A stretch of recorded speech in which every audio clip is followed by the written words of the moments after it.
I have an accent. You sure do, brother. And I love it. Isn't it refreshing hearing Earl speak to us? Absolutely fantastic. Really a gift. And so I hope there's some more call and response in this session, brother. Oh, Lord. It's Earl's job to wrap up the conference.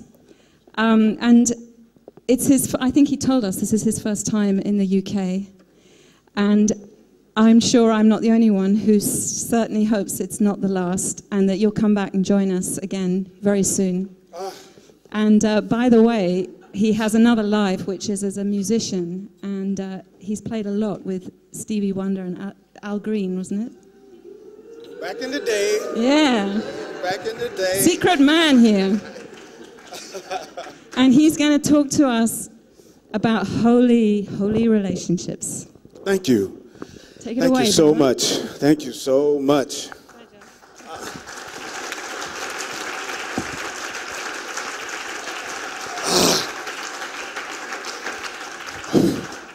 Let me tell you, this weekend has been one of the most transforming weekends I have ever experienced in my dream life. It really has. This weekend, this year, I don't know about you, but this year has been one of the most intense years for me emotionally that I have ever experienced in my life. And I feel like being here was the close of one chapter of my life and the beginning of another chapter in my life. And I asked the Holy Spirit to give me a healing and to send me where I can give and receive love and receive my healing. And I'd be doggone if I wasn't dropped in London. Because you all have been so loving and so receptive and so kind and so nice to me that I just can't put it into words. I had people trying to structure my experience of what it would be like before I came here. You know, sometimes in America there's a reputation of the Brits being very aloof and detached and reserved, and I'm anything but that when I'm speaking and when I'm expressing myself. And so I found myself sometimes not allowing myself to get into my natural flow, being tempted to do that because I didn't want to blow anybody away or be too much. And it was just what David was saying about trying to please. So what the chorus says about being liked and knowing the right people. And as soon as you forget that you're sustained by the love of God and everything that comes to you is coming from God, you will think that it's about being liked in order for you to be sustained. So I had to always remember that I just need to show up and just be myself and see what happens out of that. You know what I'm talking about? And then what happened was I've been walking around this building and people just been grabbing me and hugging me. It's been totally opposite. I love that. Everything is the opposite. This is like being in a parallel universe or something. You know, I keep getting in the wrong sides of cars and people are grabbing me before I walk out in the street and get splattered by a car because I'm looking the wrong way. And it's been nothing but love since I've been here. And so I just had to take a moment to thank Ian and to thank Allison. I've been staying with Allison, and that's been a trip. She's been so loving. I mean, just, I love when I'm wrong. I love when it's not sometimes the way that I've been told that it is. I love to be happy more than to be right. And this has been feeling so good to me. So I just had to take a moment to say that to you, that you have changed my life. You've changed my perception of life. You've been a part of opening me up to another level of myself that I've never seen before. I've never been out of the States. This is my first trip abroad. So what a great welcome. You know, what a wonderful way for the Holy Spirit to take me past my fear. The Course says you should ask the Holy Spirit for help in the conditions that bring your fear about, and that condition is always your willingness to be separate. So as soon as I will remind myself of my oneness with you, of my union with you, then I will voluntarily let go of the fear. So letting go of the fear is really about letting go of the conditions that you're using to cause you to fear. You know, if I'm walking along the street, in the woods, especially out there in Denver, and you walk up on a mountain lion, someone removes the lion, you let go of the fear. You know what I'm saying? When the condition is corrected, you will change your emotional response. And so when I was feeling afraid, and whenever it would come up in any way, I would immediately start to communicate, because communication ends separation. And to me, you're only experiencing two things at any given time. You're experiencing either willingness or resistance. And that's it. It's love or fear, it's willingness or resistance. So whenever I would feel resistance, I would always go for my willingness. And when I hear about discipline, I always had a problem with discipline for a long time, until I recognized it's all about motivation. It's all about willingness. I'm not good at discipline either, but I'm very good at doing the things I love to do and the things that I'm willing to do. So I found that the easiest way for me to get past my resistance to anything was, as much as possible, move in the direction of my joy, move in the direction of what I love to do as much as I can. It's a process. And for me, my whole life, in this life, is really obvious. It's been about relationship. I came in this life this time to learn more about the true meaning of relationship and how to do relationship. And the Course in Miracles teaches that a relationship is a situation. And I've been in a lot of very interesting situations in my life. And so this is another opportunity for me to have a relationship. So what I'd like to do right now is remind us of the guidelines of what I'm about to say, the rules of the Course that I was doing yesterday. And before I do that, though, there's a very wonderful Om that I'd like to do that I think would be good for waking us up. Because, you know, this time of day at the end of the weekend, even though it's been an incredible weekend, I know it can be a little overwhelming. You could be in the point now where you're about to tilt. You know, I know it. I know where you're at. And that's okay. I can relate to that. So I'm going to do this Om, and then I want you to do it, those of you who don't mind. This is the way I ask for participation in anything that I do. Those of you who really want to do it and feel comfortable doing whatever I ask you to do when I'm speaking, I'd love for you to do it, and do it in the joy and the enthusiasm that you want to do it at, without being concerned about what anybody else thinks. And then some of us, sometimes the best way for us to react to things is in silence, and to actually not participate. So those who don't want to do whatever I should ask you to do, I want you to feel just as innocent. Because sometimes when I'm speaking and somebody tells me to do something, I don't want to do it, you know.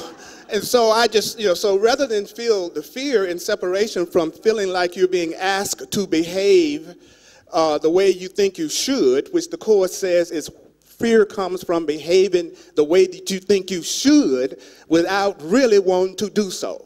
That is what makes fear. And it also says what makes fear is to do one thing after another that you don't really want to do.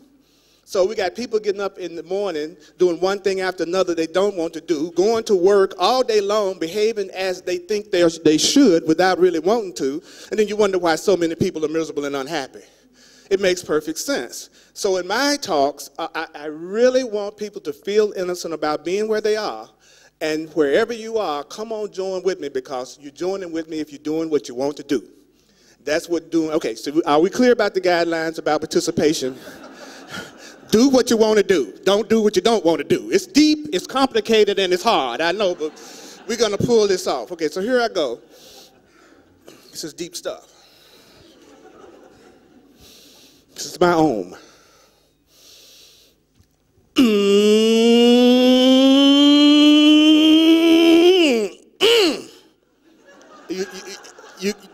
Do you have that? Are you with me on that? Okay, here we go. We're going together. Woo,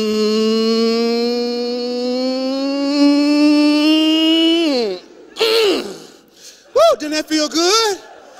Let's try that one more. Let's try that one more time. You ready? All right, here we go. Kind of move your body. Woo!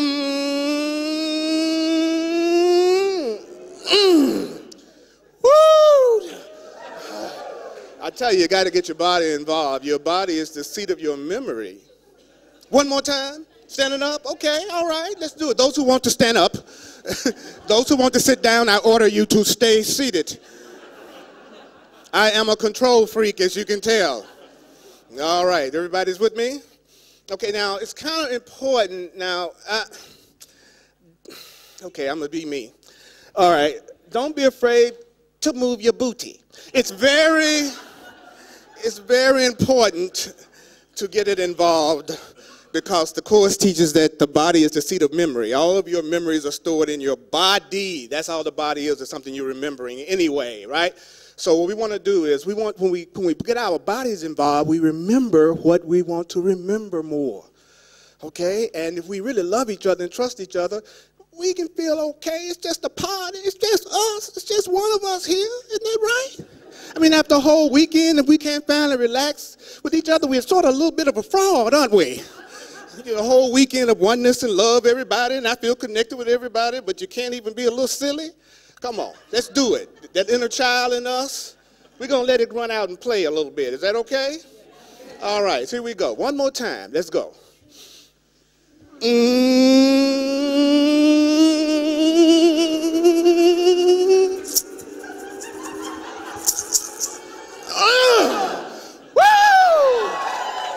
That feels so good. Thank you. All right. Good. So you're helping me deal with my relationship stuff today. For real. One of the biggest problems and challenges that I've ever had in relationships is, well, before I tell you that and how you can use it, one more thing. Do you know that you're not really listening to me? You are not really listening to me. You are listening to your interpretation of what I'm saying. There's what I'm saying, your interpretation of it, and then your reaction to your interpretation of it. There's what I'm saying, and then your interpretation of it based on your past learning and experience, and that's what you're listening to. You're not listening to me. Agreed? You know you aren't. You're listening, and then you're interpreting, and then you're reacting to your interpretation. So basically, it's you giving yourself this talk. So if you don't enjoy it, it's not my fault. It doesn't have anything to do with me. I give incredible sharings and workshops, so I just want you to know, it's great. I'm doing a great talk. So if you don't enjoy it, it has nothing to do with me. It was you giving yourself this talk, okay? I just want to be clear about that. And so in order to hear what I'm saying correctly, we're going to do the guidelines for the course. And I said last time, those of you who heard it the other day, but before I do this, I have tons of notes and stuff that came to me from the Holy Spirit, and I've been watching people come up here and have no notes, and I was going through my having note guilt and feeling like I really wasn't as good at this as I thought I was, and up to now I felt pretty good as a speaker. So I'm going to ask the Holy Spirit. I'm just going to talk to you spontaneously, and I'm going to see what the Holy Spirit tells me to do right now. Holy Spirit, I'm asking for your guidance in how to present this talk here for the first time in London. Earl, I put you all on speakerphone. Earl, I want you to use your notes. All right. Oh my God. I feel so much better now. I'm following God's guidance. I don't feel like a failure anymore. So it says, I never know who's going to show up. So it says, remember only this: you need not believe the ideas, you need not accept the ideas, you need not even welcome the ideas. Then it says, some of the ideas you may actively resist. Some of the ideas you may actively resist. None of this will matter. I love this. None of this will matter. It won't decrease their efficacy. Do not allow yourself to make exceptions in applying the ideas. Whatever your reaction to the ideas may be, use the ideas. Okay, you got the rules? All right, hit it, brother. We're going to see if we can remember this together. Would you bring it up a little bit for me? It's my buddy John Christmas, and this. I need not believe the ideas. What? I need not believe the ideas. Sing it. I need not. Say what? Believe the ideas. Breathe. I need not accept the idea. He not accept him. I need not accept the idea. Say what? I need not accept the idea. Guess what? And none of this will matter. None of this will matter. Ow! Say what? None of this will matter. No. What? Because the use will give them meaning. Say what? Show me that the ideas are true. The friendly faces, I need to see you. I love it. I see them all over the place. One more time. I need not welcome the ideas. I need not welcome the ideas. I need not say what? Welcome the ideas. Right from the workbook. Here we go. Some of these ideas I'm gonna actively resist. Some of these ideas I'm gonna resist. Say what? Some of these ideas I'm gonna actively resist. And none of this will matter. Say what? Get loud with me. None of this will matter. Say what? Yes. None of this will matter. No. Because their use will give it meaning. Say what? Their use will give it meaning. And show me that the idea. That's your Holy Spirit. Show me that. Claim it for yourself. Go. Show me that the ideas are true. Come on. Show me that the ideas are true. Come on. Show me. Tell Spirit. That the ideas. Let that inner child come out. Show me that the ideas are true. Holy Spirit. Show me that the ideas are true. Holy Spirit. Show me that the ideas are true. Holy Spirit. Show me that the ideas are true. Holy Spirit. Sometimes we keep it all theoretical. And we miss those opportunities to actually practice what we are preaching. Now some of these ideas, you know about it, I'm gonna find hard to believe. Guess what? Some of these ideas I'm going to find hard to believe. Say what? Some of these ideas I'm gonna find hard to believe. And some of these ideas are gonna seem quite startling. Some of these ideas are gonna seem quite startling. I am not asked to judge the ideas at all. I am not asked to judge the ideas at all. I am not asked to judge the ideas at all. None of this will matter. You say it with me one time. None of this will matter. None of this will matter. No. Because their use will give them meaning. I say their use will give them meaning and show me that the ideas. What we say? Show me that the ideas. That Spirit God, show me. You keep talking this good Holy Spirit stuff. Show me. Tell Spirit. Come on and show me. Yeah. That the ideas are true. Come on. Show me that the ideas are true. Go to the mountain loud with me. Show me that the ideas are true. Holy Spirit. Show me that the ideas are true. Holy Spirit. Show me that the ideas are true. Holy Spirit. Show me that the ideas are true. That Spirit, Lord. Show me that the ideas are true. Holy Spirit. Say what? Show me that the ideas are true. Holy Spirit. Show me that the ideas are true. Holy Spirit. Show me that the ideas are true. Holy Spirit. Show me that the ideas are true. Show me that. I love you.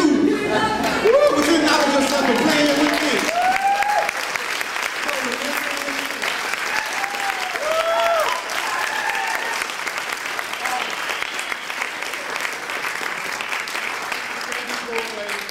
Hello, testing.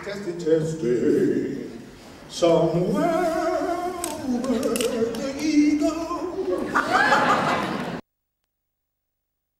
I have to do that to scare my own ego off. When I was young, I was so bashful and shy that I would crawl on the floor around the baseboard to enter into a room. I think I've gotten over it. Slightly. You know why? Because of love, because of safety. So when I'm in a relationship with anyone, my number one rule for myself is, how much can I support that person feeling completely safe with me?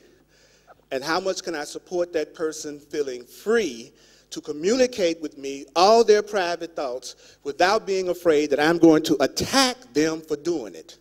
Because it's amazing how many people want honest, open relationships, but they think they can attack someone for communicating with them and continue to have that kind of communication in a relationship. You can't have it both ways.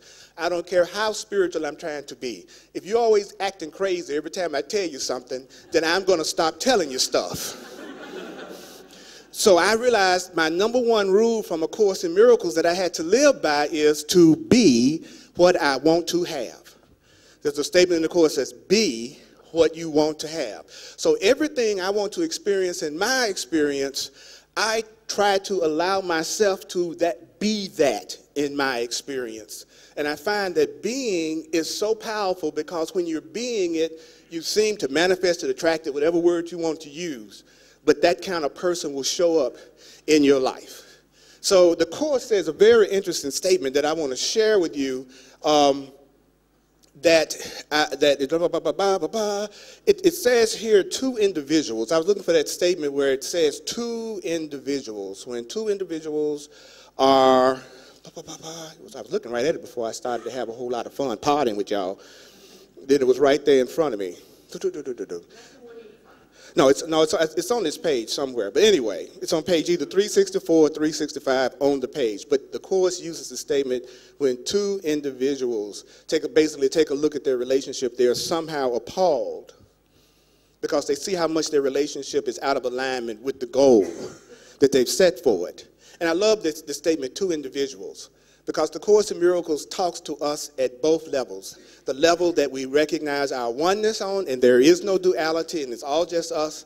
It also communicates to us at the level that we think we're separate on. And that's the level that I'm going to talk about a little bit, is that taking this back into the reality that you think you live in, whether it's a dream or not. Is that okay?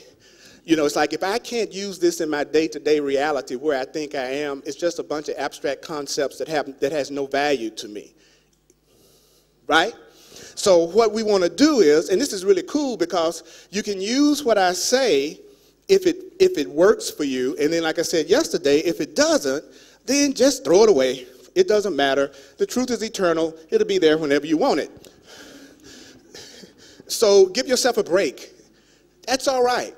Take your time. Don't beat yourself up.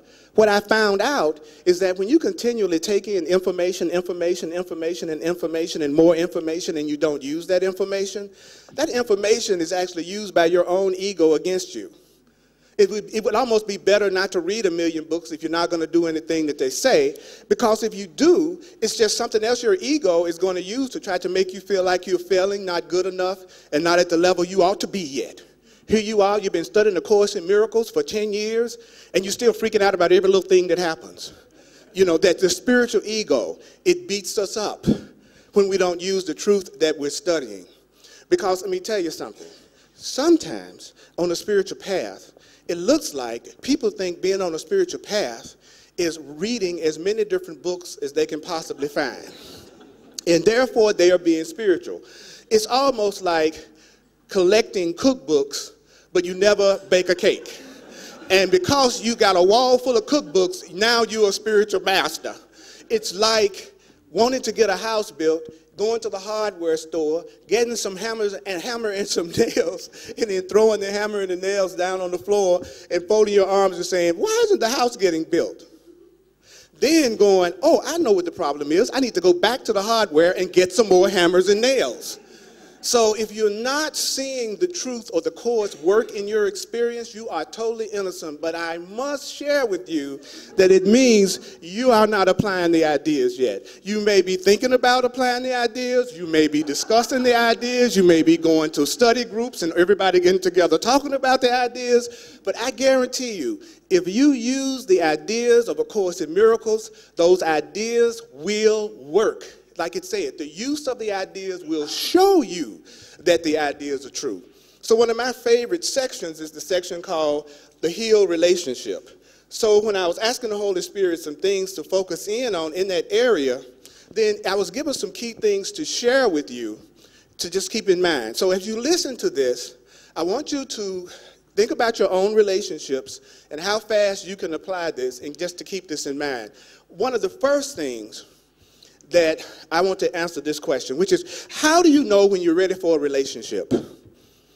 And realize there is no relationship that's more important than your relationship with yourself, your relationship with God, and that every relationship that you have is a reflection of your relationship to self, your relationship to God. So if you really want to know what your relationship to God is, it's the way you see your relationships. So we have a tendency to think I got this relationship with God that's like this, but my relationship with everybody else is totally different and kind of screwed up, actually. But the truth is, if you see it that way, that's really a reflection of your relationship with self and your relationship with God. So how do you know when you're ready for a relationship? Well, one of the ways that you would know you were ready for a relationship would be you are happy and feeling totally fulfilled without one. I will say it again. How will I know when I'm ready for a relationship? I don't care. If I don't have a relationship, I'm so happy. If I'm in a relationship, I'm so happy. And if I'm not in one, because guess what? I have a relationship with God. I have a relationship with myself. I feel whole and complete. And when I don't, then I go to God to see what it is I need to change in my own perception to get back there. Number one. So if you want a relationship right now and you feel like you're miserable without one, then you may not be ready yet. Because you're going to be expecting that person to hide the way you feel about yourself from you.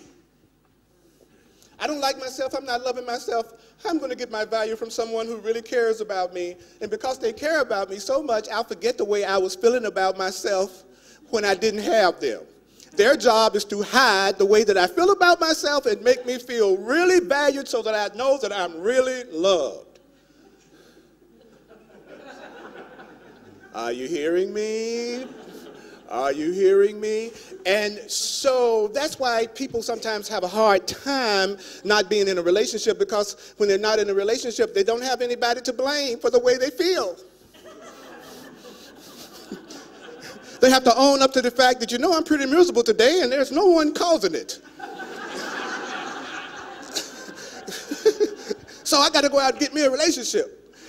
And then the Course in Miracles says in the area of special relationships is that, you know, basically a person doesn't want to suffer alone. So they're pretty miserable, but they're pretty miserable, but they don't want to be miserable by themselves. So then they get in a relationship because at least they can join in the suffering and have somebody to suffer with. The problem is you tend to attract somebody as miserable as you are.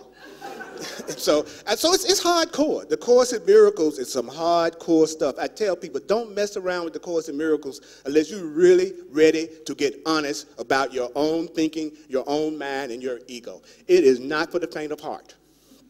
It really is. And if you're not ready to get honest, I love what everyone was saying this weekend about at some point it is a must. It is going to happen. If you study the Course in Miracles, you're going to come to that point where you recognize you are a fraud. That you really have the hate, the anger, the upset, the lack of faith, the selfishness, and everything else that you're trying to get away from, and everybody else is a part of your subconscious mind. It's a part of your hidden ideas. I love how the Course says the world you see represents some segment of your own mind, some segment of your own consciousness. That what you're looking at out here is a pictorial representation of your own attack thoughts. And I went, whoa. So if I'm not ready to own my own hidden thoughts, I meet them in the form of the people that I attract to me in my life to get me in touch with what I'm really feeling about myself, but I'm in denial about it. So how do I get past that block? That's a good question, isn't it? How do I get past that block? Well, here it is. The way you get past that block, but before, right after this, I'll get back to that right after this message from our sponsor. I didn't have any products here today, but I do have a website. And it's got hundreds of classes, audio and video on it, and workbook lessons. And it's there, you just click on it, you can watch it. Because it's all about being reminded. I don't see myself as a teacher, really. I call myself an official reminder. I just walk around and I take the course and I share it to remind people of the innocence that they already have and that they already are, because the purpose of a holy relationship is simply to be reminded of your sinlessness, your guiltlessness, and your innocence. That's the purpose of it. If I'm in a relationship with you, I should be a reminder of who you really are. You are not there to fulfill my script. You're not there to act out my fantasies. We are there to help each other remember the truth. And a relationship formed for any other reason is going to go through the anxiety, despair, and attack of a special relationship, broken in two by periods where you go to the movie. And that's what people are experiencing most of the time. Despair, anxiety, attack in a relationship, broken in two by periods where it looks like they're playing and having fun. And I don't know about you, but I'm tired of the up and down roller coaster levels of relationships.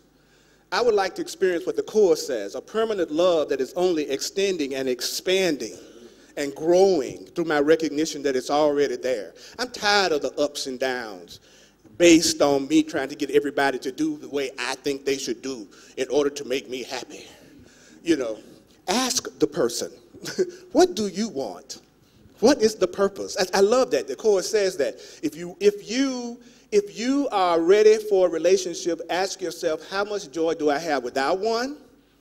And you need to also assess if you are a person who does better without being in a special relationship or a special love. You might be a person who does better if you're not in that type of relationship. It's not necessary for everyone.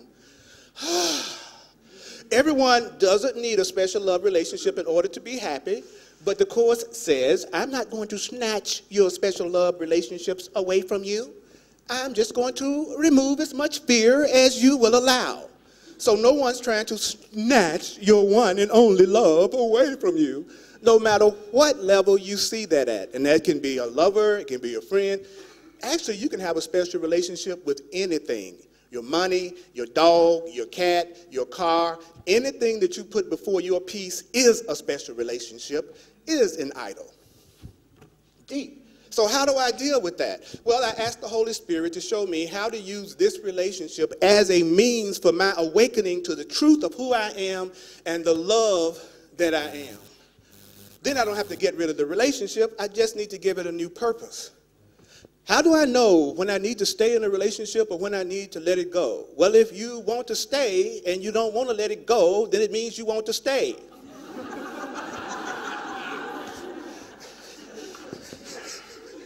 In the teacher's manual, it says, you give up, what you do not want, and you keep what you do. It's really hard, isn't it? This is a tough teaching.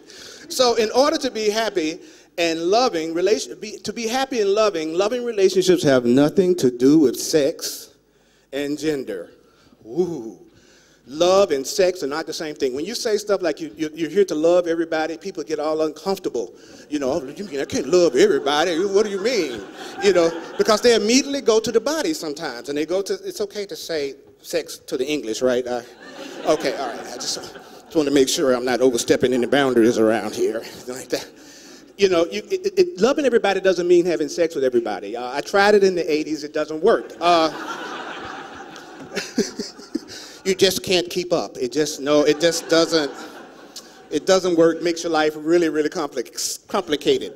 So we're not talking about sex. We're talking about love. One of my favorite definitions from the Course in Miracles of love was full appreciation. I love that. I feel real comfortable telling someone, I fully appreciate you. I appreciate you. You can say that to people and they'll go, oh, wow. You tell the average person, you love them, and they go, ooh, because they know that the biggest changes they've ever gone through has usually been with someone who told them they love them. So we need a new interpretation of what love is. And love is what? Appreciation. So I want you to ask yourself these questions right quick. It's amazing how fast time passes by when you're having fun, isn't it? It's like it's just about time for me to wrap things up. Isn't that amazing? So I'm going to, so I just love how I have always more things than I ever get around to when I've got to talk. But that's, you know what, it's cool. Some of you have heard something that you're going to take with you. That's going to be a very powerful thing for you to keep with you. But here's what I want to leave you with. Ask yourself this. What do you want the relationship for? What is the purpose? Like the chorus says, in any situation that you're disturbed, in any situation, ask yourself, what is the purpose? What do I want to come out of this? Because the goal determines the outcome.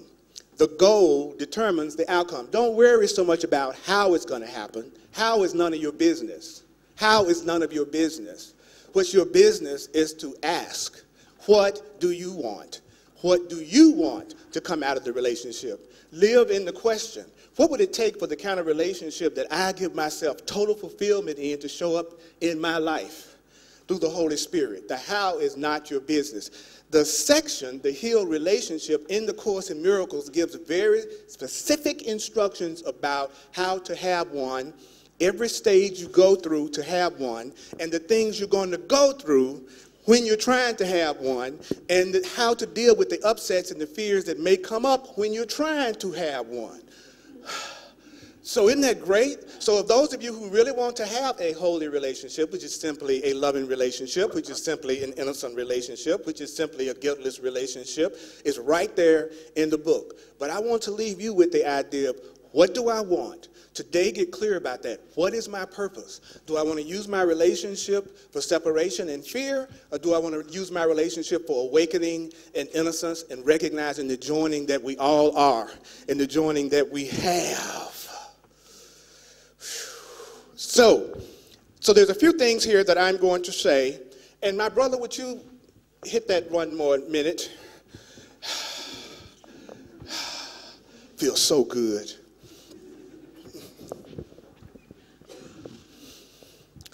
Did you hear me?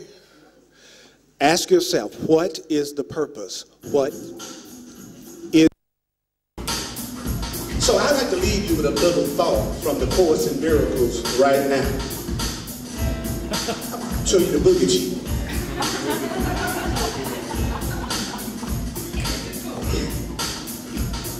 According to the Course in Miracles, the purpose of a relationship is to make happy. To make happy. Because that is the purpose of God's relationship with you. That is the purpose of God's relationship with you. It says it right there in the healed relationship. I'm not making this up. I'm not making this up. Real loving relationships are not about bargains made with guilt. Real loving relationships are not bargains made with guilt. I'm going to give you the love if you act right. I'm going to give you the love if you act right. I'm going to give you the love if you act right. Then I'm going to give you my love. Oh no. Say, oh no. Oh no. Say, I am juicy and sweet. I am juicy and sweet. I am juicy and sweet. I am juicy and sweet. I am innocent and spirit. Innocent and spirit. And I deserve love. And I deserve love. And say, I am entitled. This is what I want to end on. I am entitled. I am entitled to miracles. I am entitled to miracles. Say what? I am entitled to miracles. And this is the power of you are juicy and you are sweet. So I like to take the Course in Miracles lessons. Do you know I recorded the whole book, talking to me personally, and I listened to it every night, all night on my iPod. It's funny when you said that. And when I read it, it went something like this. Guess what, Earl? Earl, you undertook together to invite the Holy Spirit into your relationship. Earl, the Holy Spirit could not enter otherwise. Although you have made many mistakes since then, You have also made enormous efforts to help the Holy Spirit do His work. You have also made enormous efforts to help the Holy Spirit do His work. Let's go. I am entitled to miracles. What'd you say? I am entitled to miracles. Boogie Chief. I am entitled to miracles. Say what? I am entitled to miracles. Here's my favorite. I am sustained by the love of God. I am sustained by the love of God. Say what? I am sustained by the love of God. Tell somebody you are sustained by the love of God. You are sustained by the love of God. And we are Sustained by the love of God. Say what? We are sustained by the love of God. I love you. Thank you. I appreciate you. Thank you for blessing me. I love you. Oh.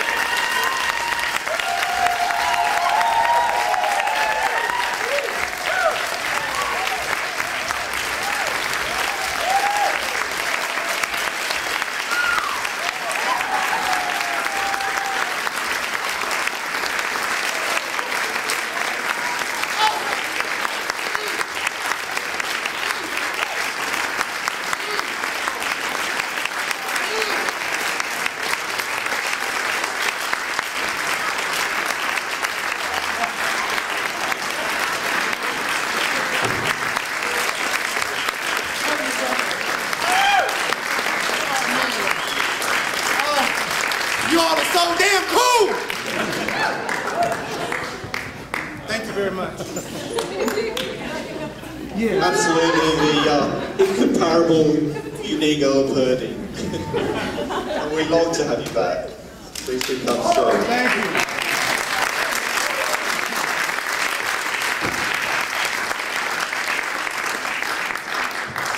So I'm left with the honour of wrapping up the conference, the last 10 minutes of the conference, and what a weekend it's been.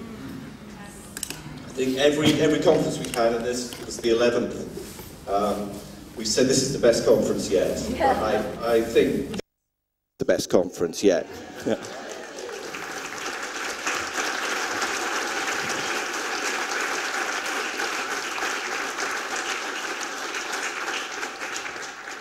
Until the next one, that is. So I remember this morning I spoke about gratitude. Well, I'm going to offer some thanks now, but I want you to offer some thanks as I say it. So this is for you to leave this room filled to bursting, almost, with gratitude. Okay? So first of all, I'd like to thank our wonderful, amazing, unique speakers. And being me, I put them in alphabetical order by Christian name. So, Annie Blampied,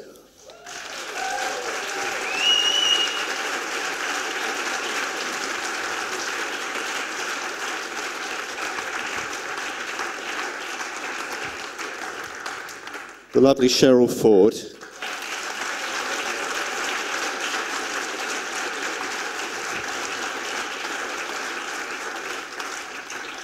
the inspiring David Hoffmeister,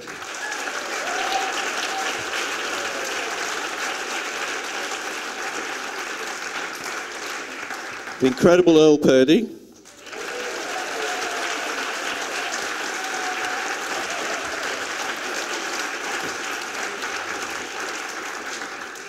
the charming and delightful Heather Poser,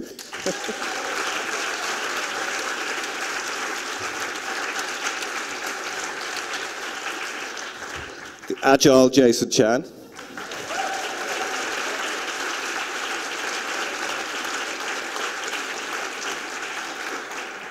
the very clear teacher to Martin Boland,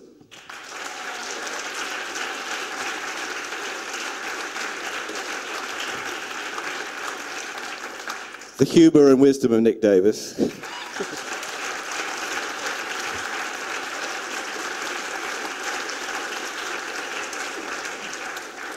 the lightness of touch of Robert Holden,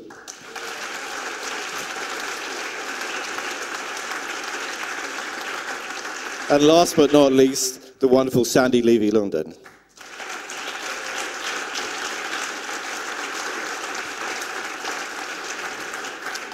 And our musicians, the amazing voice of Barbara J. Hunt.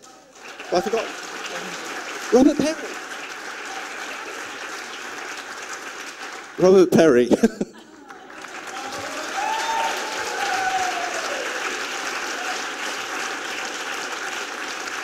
When I say the amazing voice of Barbara J. Hunt, the incredible fingers of Robert Norton.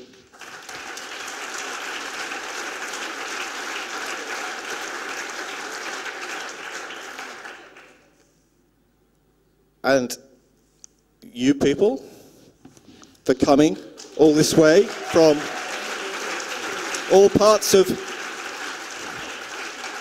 the world, all over England, from Scotland and Wales. I don't think we had anybody from Ireland, but there was Belgium and there was Germany and Norway and Spain and USA and China and Canada. So thank yourselves for coming. In fact, why don't you give one another a hug?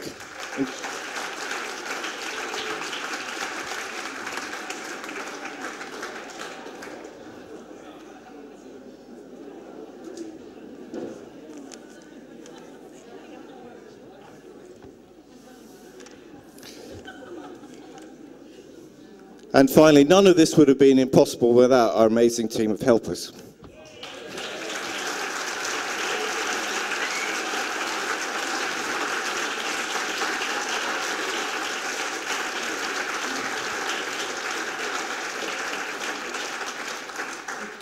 This is where I traditionally lose it. And this is going to be no exception, probably. So they've been working so hard this weekend. So I've got a list here of, I don't think I've got everybody on this list, but just to mention roles and to thank everyone collectively. At the front door we had Diana Elt and her team.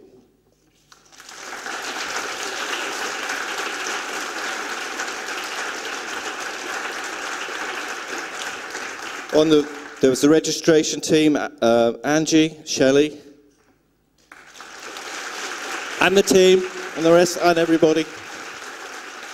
And then the speakers' room was the blue room we call it, was looked after beautifully by Martina and Kate.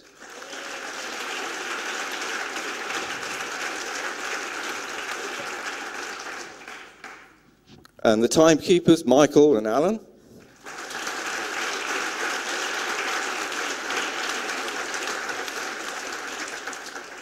Michael here, do you want to stand up a moment?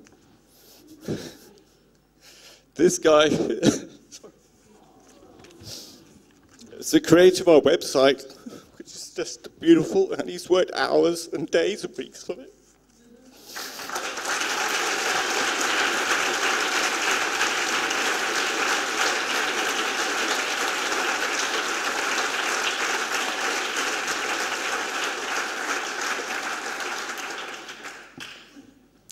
Then it was Mark and Louisa in the kitchen with Kate again, and Angela and Shelley.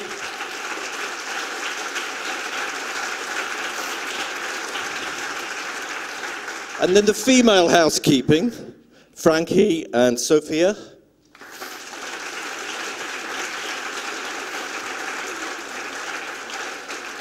Male housekeeping, I assume that means cleaning toilets basically, Julian.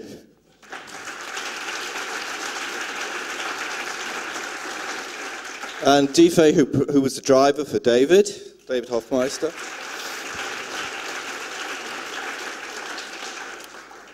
The guys on the bookstall, Mick Norton and his team, including Philip and Anna.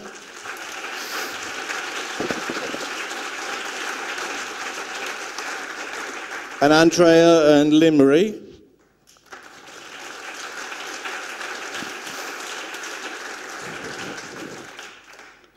And then the sound, or the recording by Simon, who was here till 11 o'clock last night, fiddling around, doing whatever he does with DVDs.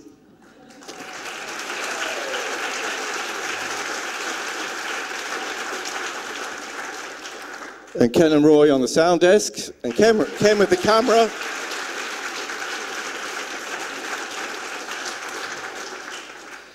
Ken with the camera as well. Akushi and Sue taking the recording orders.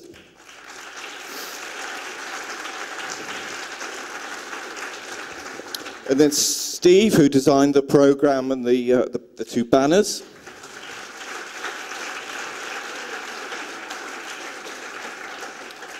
Also Anna, again, for behind the scenes doing all the admin, the bookings and paying the bank and all that sort of thing.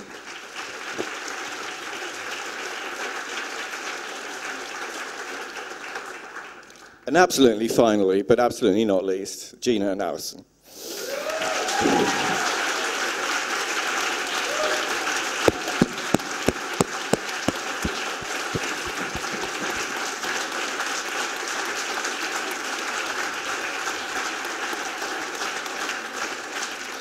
I think Alison has modestly left the room and is with her scissors down by the front door for your feedback forms.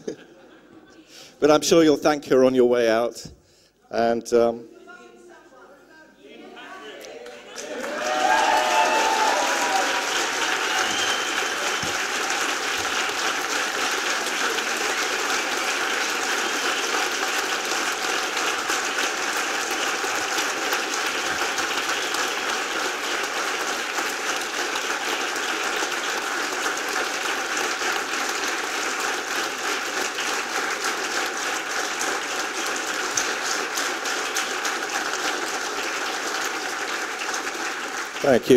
thank you. Are you ready to burst now? Okay, burst and come back next time. That's it, the end, as Tony Blair said.